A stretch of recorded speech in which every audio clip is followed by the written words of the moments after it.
Maaf, Pak. Ada apa ya Bapak memanggil saya?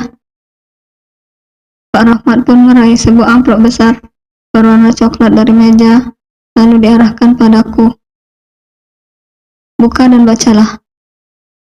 Aku mengambil amplop itu dan membukanya.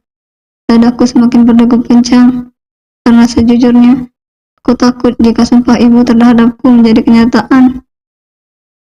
Dahiku berkerut saat mendapati sebuah surat dalam amplop tersebut. Aku pun membuka dan membaca kalimatnya satu persatu. Mataku terbelalak seakan tak percaya dengan apa yang kubaca kali ini. Tidak, aku sepertinya sedang bermimpi. Aku mencubit denganku sedikit kencang, sehingga membuatku meringis. Karena ternyata terasa sakit. Itu artinya aku tidak sedang bermimpi. Pak, tanyaku meminta penjelasan pada Pak Rahmat. Pak Rahmat yang seolah-olah mengerti dengan maksudku pun membuka suaranya kembali. Ya, seperti yang kamu lihat dan baca sendiri, itu memang benar. Ini serius, Pak. Tidak bercanda, kan? Apa wajah saya terlihat sedang bercanda? Apa yang membuatmu tidak yakin seperti itu? Tanya Pak Rahmat lagi padaku. Soalnya kemarin katanya saya hanya diperkirakan naik menjadi karyawan tetap saja, Pak. Tapi ini justru saya naik jabatan menjadi supervisor. Ini saya tidak sedang mimpi, kan? Tanyaku lagi memastikan. Pak Rahmat nampak tersenyum. Wajahnya yang teduh terlihat jika beliau adalah orang yang hangat lagi bijaksana. Tidak, Kevin. Surat itu benar. Kamu diangkat menjadi supervisor. Selama kamu bekerja di sini, kamu termasuk karyawan teladan. Jadi, kami para petinggi perusahaan, kamu adalah orang yang tepat untuk menggantikan supervisor yang lama. Tapi bukankah masih banyak karyawan tetap, Pak? Saya ini hanya karyawan kontrak. Bukannya prosesnya saya harus menjadi karyawan tetap terlebih dahulu, agar bisa naik ke tahap selanjutnya? Tanyaku yang masih bingung. Siapa yang memberi peraturan seperti itu? Siapapun dapat menduduki jabatan, asal kinerjanya bagus. Dan tentu saja, ini bukan hasil keputusan saya sendiri, melainkan keputusan bersama. Jadi, saya rasa kamu memang berhak mendapat jabatan itu. Alhamdulillah ya Allah. Terima kasih, Pak. Saya ucapkan terima kasih banyak, karena sudah mempromosikan saya hingga bisa naik jabatan seperti ini. Aku sangat bahagia mendengar kabar ini semua. Entahlah, rasanya belum pernah aku sebahagia ini selama hidupku. Kalau saya mempromosikan kamu, tapi kamu tidak punya skill yang mumpuni, tentu saja kami promosi yang saya lakukan tidak akan ada gunanya. Semua kembali lagi sama diri kamu, Kevin. Kamulah yang sudah bekerja keras hingga bisa mencapai di titik ini. Saya ucapkan selamat kepadamu atas kenaikan jabatannya. Semoga kamu bekerja dengan lebih giat lagi, dan tentunya berusaha memajukan perusahaan jauh lebih baik lagi. Baik, Pak. Saya akan selalu ingat kata-kata Bapak. Sekali lagi terima kasih saya ucapkan. Kalau begitu, saya permisi dulu, Pak. Ucapku sembari menyalami tangan Pak Rahmat. Setelahnya, aku pun keluar dari ruangan Pak Rahmat dengan wajah yang kurasa berseri-seri. Senyum tak pernah hilang dari bibir ini sejak dari ruangan Pak Rahmat tadi. Teman-teman baikku memberiku selamat saat aku menghampiri mereka. Entah kenapa ada kepuasan tersendiri. Meskipun aku memiliki keluarga yang tidak menyayangiku, tapi aku memiliki teman yang sangat menyayangiku. Terima kasih Tuhan. Tiba-tiba saja pikiranku teringat dengan ibu. Apa aku harus memberitahu ibu perihal ini? Tapi kalau ibu bukannya senang justru malah memaki dan mencaciku lagi gimana? Biarlah apapun nanti yang akan ibu katakan padaku, setidaknya aku sudah berusaha untuk memberitahu ibu. Itu artinya aku masih menghormati beliau sebagai orang tuaku. Aku mengambil ponsel dari dalam saku bajuku. Kebetulan jam sudah memasuki waktu makan siang, jadi tidak ada masalah jika aku memegang ponsel di saat jam segini. Aku membuka blokiran nomor ibu dan mulai menekan nomor tersebut. Aku menempelkan benda pipi itu di telingaku. Namun aku mengernyit seketika saat suara operator yang menyambut panggilanku. Kok tumben nomor ibu nggak aktif? Ibu kemana ya? Gumamku dalam hati. Entah kenapa tiba-tiba perasaan cemas menyeruak dalam dada. Karena tidak biasanya ibu seperti ini. Ibu itu tidak pernah bisa lepas dari ponselnya.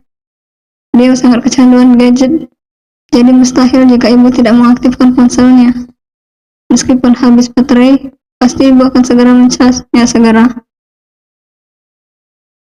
Kumasukkan kembali ponsel milikku ke dalam saku baju, karena ternyata isi dalam perutku sudah berdemo, meminta untuk segera diisi. Aku pun bergegas menuju ke kantin, dan bergabung dengan teman-temanku yang sudah terlebih dahulu berada di sana. POV Autor. Siang ini, Raya juga Nania sedang menikmati makan siang di salah satu restoran seafood yang ada di kota mereka.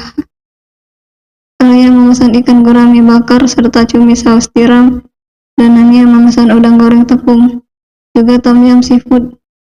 Mereka lagi-lagi hanya berdua saja, sebab sang papa tengah sibuk dengan urusan pekerjaan yang tentunya tidak bisa ditinggalkan. Raya, gimana perkembangan perceraian kamu dengan David? Sudah sampai di mana? Tanya Nania pada Raya yang sedang memakan ikan gurame bakarnya dengan tangan dan mencocolnya dengan sambal kecap kesukaannya. Katanya sih sudah tinggal 1 kali sidang lagi. Sudah langsung keputusan hakim mah. Kenapa memangnya? Tanya Raya masih dengan mengunyah makanan miliknya. Ya enggak, Mama udah gak sabar aja lihat kamu cepetan pisah sama laki-laki sialan itu. Memangnya kamu gak mau cari penggantinya David apa? Tanya Nania yang membuat gerakan tangan Raya berhenti. Pengganti mah? Mama nih ada-ada aja. Cerai aja belum resmi, kok udah mikir pengganti? Lagian Raya gak mau mikir sampai di sana dulu mah. Raya mau meniti karir dulu. Raya masih takut buat berumah tangga lagi mah. Ya, Mama pasti paham lah maksud Raya. Raya kembali meneruskan melahap makanannya yang tersisa.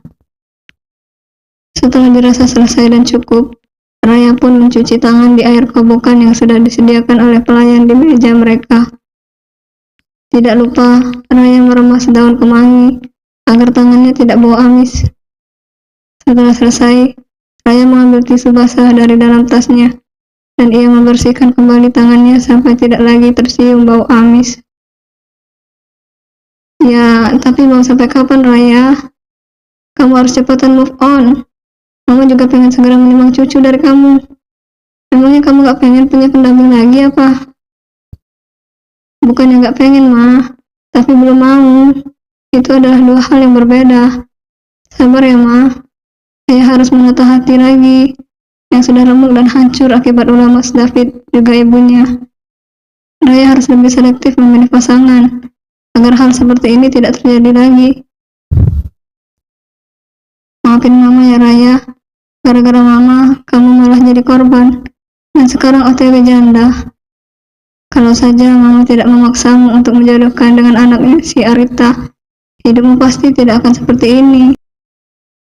Ma, jangan ngomong gitu. Ini bukan kesalahan Mama. Karena Raya juga dulu sempat suka sama Mas David. Dan kebetulan saja Mas David anak sahabat Mama. Tapi kalau Raya rasa itu sebuah kebetulan yang disengaja. Maksud kamu? Ya, coba deh Mama pikir. Mama mau menjodohkanku dengan anak teman Mama. Mas David tidak sengaja, seolah-olah mobil yang dikendarainya berada di depanku waktu aku menunggu sopir taksi. Jadinya aku kira itu adalah sopir taksi beneran. Nggak taunya cuma mobil rentalan. Kan kayak hal yang disengaja gitu mah.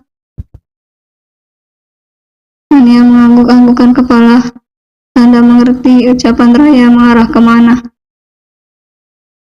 Kamu ada benernya juga. Atau mungkin semua ini memang sudah mereka rencanakan sebelumnya ya? Bisa jadi, tapi ya sudahlah, semua sudah berlalu. Mereka sudah mendapatkan balasan yang setimpal. Kita sudah mengambil apa yang menjadi hak kita, dan soal perbuatan jahat mereka, biarlah Tuhan yang membalas mereka. Raya dan Nania pun kembali larut dalam obrolan ringan, membicarakan tentang fashion, kerjaan, masa depan, juga banyak hal lainnya. Hingga telinga Raya mendengar suara yang sedikit mengganggu telinganya, dan itu membuatnya menoleh ke arah sumber suara yang mengganggunya itu. Ayah, aku kan gak mau makan. Aku maunya sama bunda. Pokoknya kalau gak sama bunda, Cahaya gak mau makan. Raya mengerutkan dahi saat melihat pria yang bersama dengan Cahaya adalah Raffi, sang pengacaranya. Raffi, dia sama siapa? Anaknya. Mata Raya membelalak karena baru tahu jika Raffi ternyata memiliki anak. Ayolah sayang, makan dulu sedikit saja. Sudah dari kemarin malam kamu tidak mau makan. Bunda kan kemarin sudah bertemu kamu. Jadi minggu depan lagi kamu ketemu sama bunda. Sekarang kamu makan dulu ya. Bujuk Raffi pada Cahaya, sang anak. Namun Cahaya tetap tidak membuka mulutnya untuk menerima suapan dari tangan Raffi. Padahal makanan yang Raffi hendak suapkan adalah makanan kesukaan Cahaya. Raffi, itu anak kamu. Raffi yang merasa namanya dipanggil pun menoleh ke arah Raya, dan ia sedikit membelalakan mata mendapati Raya duduk di meja sebelahnya. Ayah ya wae, ngapain di sini? Tanya Raffi yang tentu saja membuat mata Raya melotot. Bisa-bisanya di saat seperti itu, Raffi masih memanggilnya dengan sebutan seperti itu. Akan tetapi, Raffi hanya terdiam, meski sejatinya ingin tertawa melihat wajah Raya yang seperti itu. Aku di sini lagi nemenin mama makan siang. Itu anak kamu. Ucap Raya yang tak jadi marah pada Raffi, sebab di situ ada sang mama, juga anak Raffi. Iya, ini anak aku sama mantan istriku. Tapi dia gak mau makan. Ucap Raffi terlihat sendu. Raya berdiri dan berjalan menghampiri Cahaya yang duduk membelakanginya. Setelah berada di dekat Cahaya, Raya pun ingin mencoba membujuk anak perempuan yang cantik itu. Hai anak cantik, kenapa gak mau makan? Boleh tante suapin?